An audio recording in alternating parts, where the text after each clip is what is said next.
Good evening and welcome to Carter Shed and Happy New Year.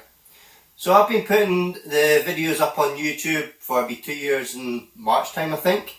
So I thought I'd just start off this year with a quick shed shop tour to show you where we've come from an empty shell in that time. It's slow progress, but been busy, got a baby, got married, things in the house take priority, so the shed isn't where I want it to be yet.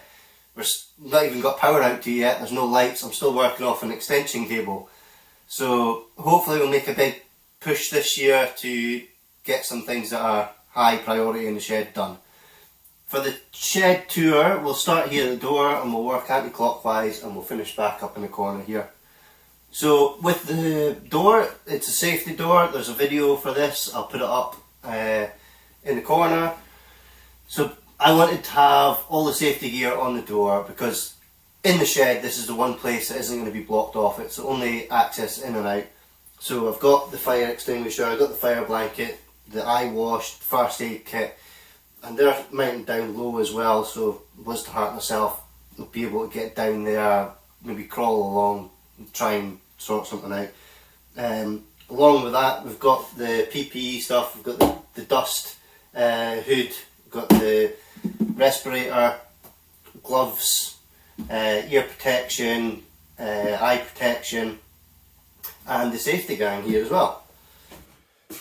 So moving around from the door, we've got the track saw rails up on the wall there, and then we've got the bandsaw, belt sander, scroll saw, disc sander, all on this one little unit that moves around. Nice and easy. It's all powered through the port here, power in here, dust extraction here, and then on this side you've got the blast gates in behind here, which are all controlled by the knobs here. So whichever tool you're using, you just open up the blast gate, you've got power, away you go. So that sits on this wall here. I normally have it kind of around about there, so it means most tools are easily accessible. Bandsaw, just move it around. Bob's your uncle, Fanny's your aunt. On this wall, it's pretty much the only thing here. We've got space for probably another 2 rolling carts, which will be coming eventually. And then on this side of the unit, we've got the drawers in here. We've got soldering supplies, earth sleeving, heat shrink. We've got heat gun, multimeter, crimper, socket set, bandsaw blades, drop saw blades, FPS drill. Then round on this side, that's just a fake plate. Obviously you've got the blast gate controls. Then we've got sanding belts in here.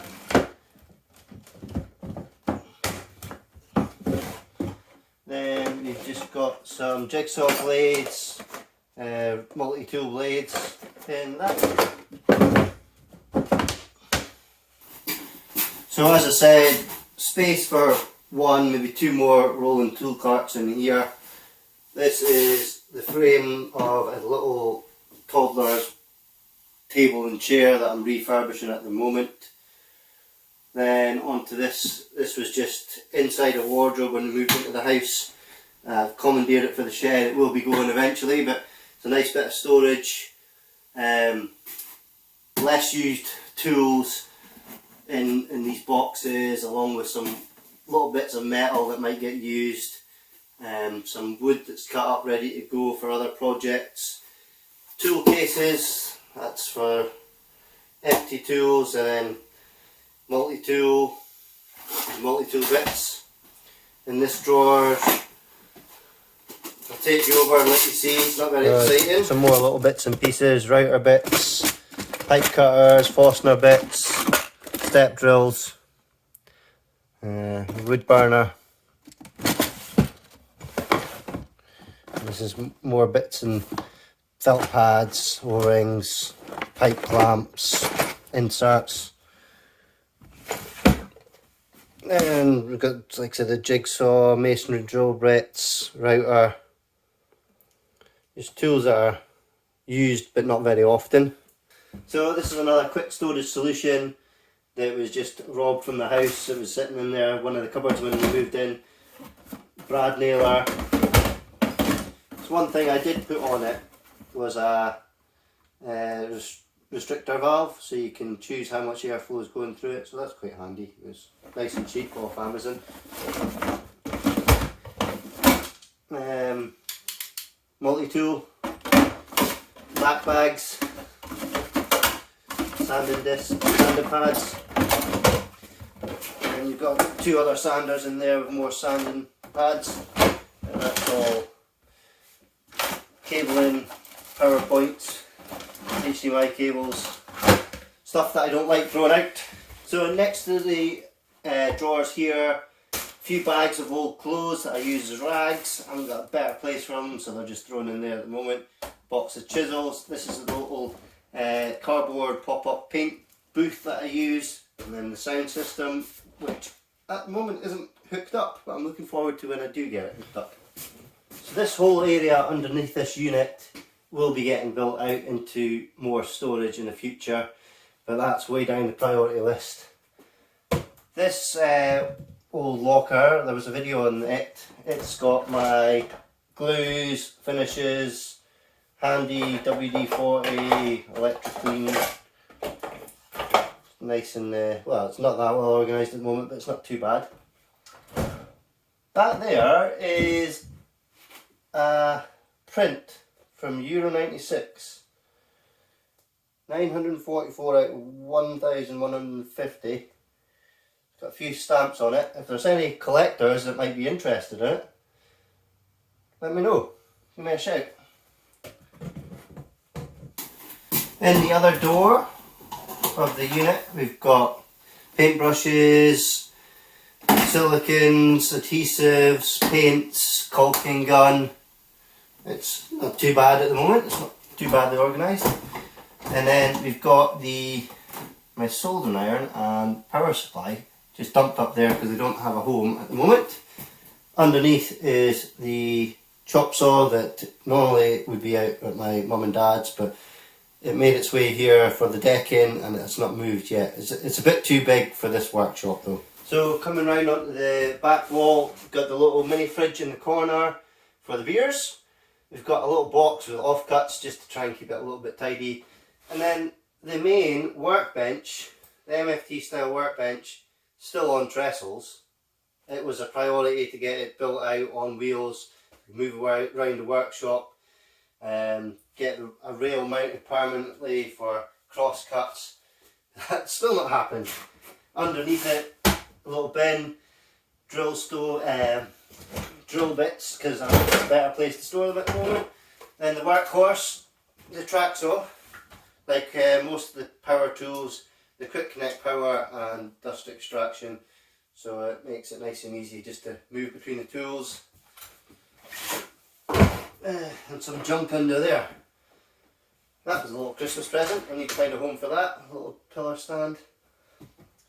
That is probably the next video.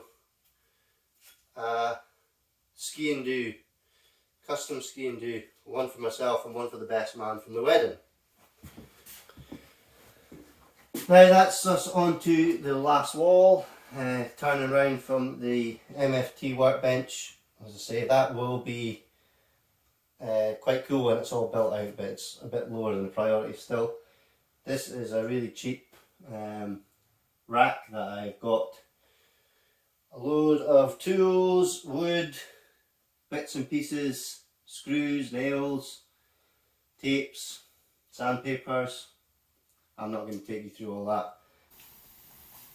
So you can see my dirty little secret extension cable. That shed extension is a priority because the conduit that I put in for running the electrics out is out on the slab for that shed extension, so the electrics will come in through there. Then I can get the shed powered, lit, and it'll be a lot nicer.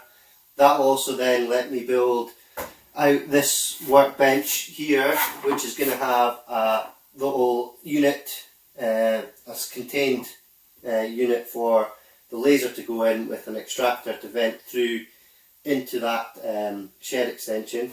It will also have the vacuum and the air compressor out there.